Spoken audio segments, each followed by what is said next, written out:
Hello, hello. This is Jeff from Central Texas Tennis, and I actually had an email come in yesterday after I posted the 10 and under tennis video. I'm going to read that question. I'm hopefully going to do my best to answer it. I had a Stacy from Brownwood, Texas. She wrote to me yesterday and she put, when do you think it's a good time to have kids compete? I have a 7.5-year-old daughter who has been taking lessons for about 8 months with a tennis pro. What tournaments would you recommend? Thanks in advance. Um, Stacy, I think that there's several things that you need to make sure that your pro is teaching your daughter before they start playing. Uh, First and foremost, you got to make sure that she knows how to keep score. Practice with her at home.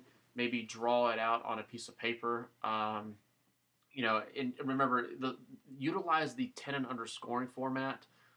In other words, 10 and under tournaments, they usually play to 4 games. They don't play, that's their version of a set. They play 4 games, and it's typically 2 out of 3 sets that consist of 4 games. The 4 games will go just, you'll win by one. So the score could be, 4-3, 4-3. Um, they'll follow the formal scoring in the actual game, meaning love 15, 30, 40 game. They'll follow that same one, but their sets it'll be shortened sets there. So it means they're just 4 games. Um, Tiebreaker is something that's for a lot of kids it's a little advanced, but obviously it's not hard to learn.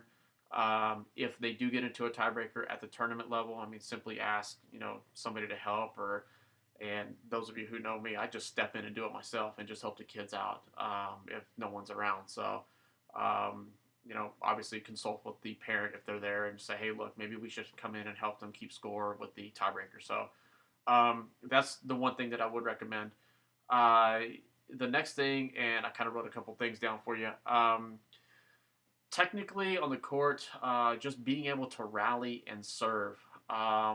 So rallying the ball back and forth is a big thing that we do in our program. Forcing the kids to understand how to rally and just get every single ball back is so huge.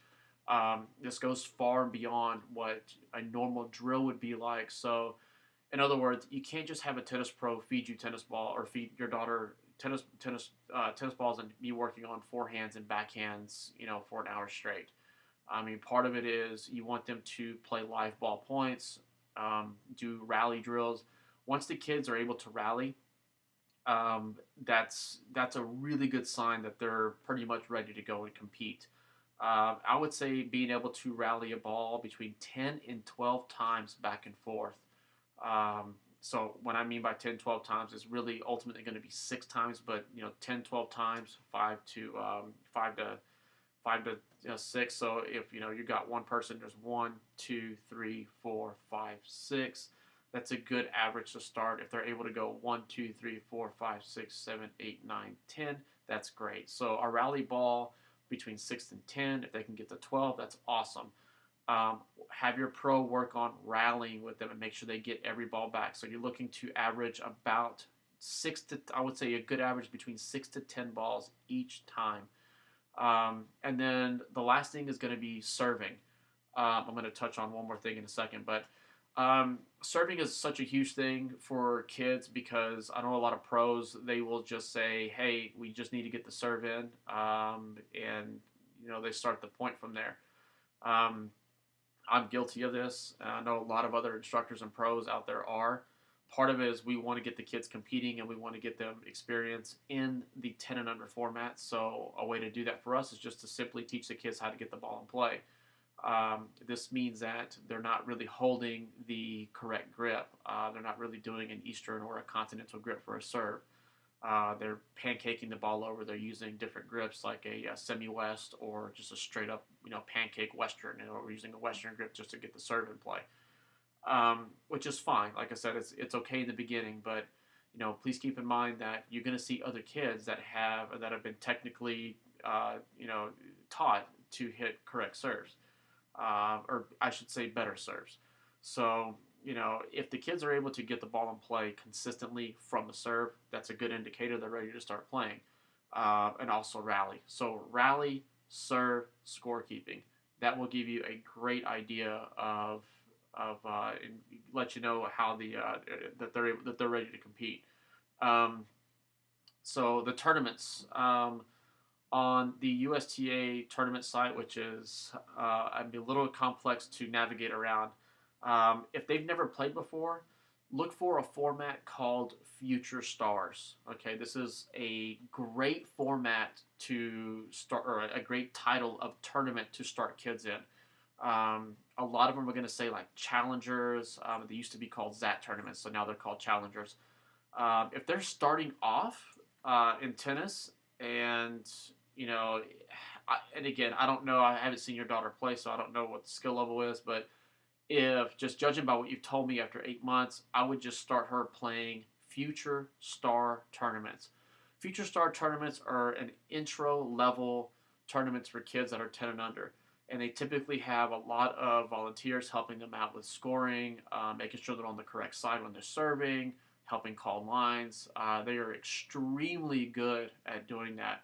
I know there's a organization, CATA, over in Austin that does an extremely good job doing that. There's lots of different associations over and organizations over in Dallas area. They do them all the time. I know there's some in Georgetown, Texas. I have personally done them before, and they're so much fun because it really does give the kids the opportunity to go and actually compete. And plus, because it's entry level, everybody there is a beginner. So you're not going to have, some kid coming back to, being a ringer and just, wiping the court with everybody.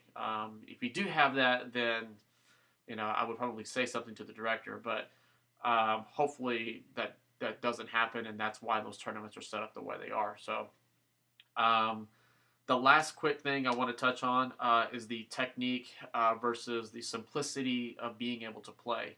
Um, Teaching kids technically what they need to do for the long run is always something that I will forever believe in. Meaning that, and we'll take the serve as an example. I want to teach kids how to hit the serve the correct way. Using continental grips or maybe a slider version of that, an Eastern grip. I want them to hit spin serves. I want them to get used to this, a good professional serve motion. I want to make sure my kids understand how that works.